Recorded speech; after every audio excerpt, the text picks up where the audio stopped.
ಸೆಲೆಬ್ರಿಟಿಗಳ ಜೀವನದಲ್ಲಿ ಡಿವೋರ್ಸ್ ಅನ್ನುವುದು ಸಾಮಾನ್ಯವಾಗಿದೆ. ಆಹಾ, ಇಂಥ ಜೋಡಿ ಅಂತ ದೃಷ್ಟಿ ತೆಗೆಯುವ ಮೊದಲೇ ಡಿವೋರ್ಸ್ಗೆ ಪಟ್ಟು ಹಿಡಿದಿರ್ತಾರೆ. ಇದೀಗ ಇನ್ನೊಂದು ಡಿವೋರ್ಸ್ ಕೇಸ್ ಸದ್ಯಕ್ಕೆ ವೈರಲ್ ಹಂತದಲ್ಲಿದೆ. ತಮಿಳು ನಟ ಜಯಂ ರವಿ ಅವರು ಸಿನಿಮಾಗಳ ಬದಲಿಗೆ ತಮ್ಮ ಖಾಸಗಿ ಬದುಕಿನಿಂದಾಗಿ ಹೆಚ್ಚು ಸುದ್ದಿಯಲ್ಲಿದ್ದಾರೆ. ಜಯಂ ರವಿ ವಿಚ್ಛೇದನಕ್ಕೆ ಅರ್ಜಿ ಸಲ್ಲಿಸಿದ್ದು ಗಾಯಕಿ ಕೆನಿಶಾ ಫ್ರಾನ್ಸಿಸ್ ಜೊತೆ ಸಂಬಂಧದಲ್ಲಿದ್ರು. ಇದೀಗ ರವಿ ಚೆನ್ನೈನಲ್ಲಿ ಸುದ್ದಿಗೋಷ್ಠಿ ನಡೆಸಿ ಪ್ರಮುಖ ಘೋಷಣೆಯನ್ನ ಮಾಡಿದ್ದಾರೆ. ವಿಚ್ಛೇದನ ಸಿಗುವವರೆಗೆ ನಾನು ಸಿನಿಮಾಗಳಲ್ಲಿ ನಟಿಸುವುದಿಲ್ಲ ಎಂದಿದ್ದಾರೆ.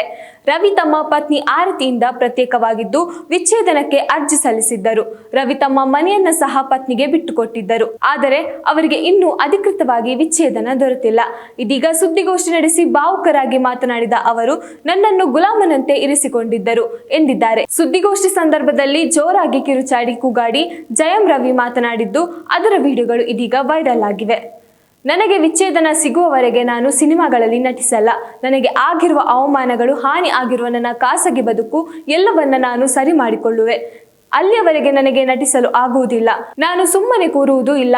ಎಲ್ಲ ಸತ್ಯವನ್ನ ಹೊರಗೆ ತೆಗೆದುಕೊಂಡು ಬರುವೆ. 14 ವರ್ಷಗಳಿಂದ ಸುಮ್ಮನಿದ್ದೆ, ಆದರೆ ಇನ್ನು ಮುಂದೆ ನಾನು ಸುಮ್ಮನೆ ಕೂರುವುದಿಲ್ಲ ಎಂದು ರವಿ ಹೇಳಿದ್ದಾರೆ. ಆನ್ಲೈನ್ ನಿಂದನೆ ಮಾಡುವವರ ವಿರುದ್ಧ ಹೋರಾಡುತ್ತೇನೆ. ನನ್ನ ಮಕ್ಕಳ ಮೇಲೆ ಪ್ರೀತಿ ಇಲ್ಲ ಎಂದು ಹೇಗೆ ಹೇಳುತ್ತೀರಿ? ಮಕ್ಕಳ ಫೀಸು 90 ಲಕ್ಷ ರೂಪಾಯಿ ಕಟ್ಟುತ್ತಿದ್ದೇನೆ. ಸಣ್ಣ ಮಗನ ಜೊತೆ ಪ್ರತಿದಿನ ಚೆಸ್ ಆಡುತ್ತಿದ್ದೇನೆ. ಮಕ್ಕಳ ಮೇಲೆ ಪ್ರೀತಿ ಇಲ್ಲ ಎಂದು ಹೇಗೆ ಹೇಳುತ್ತೀರಿ?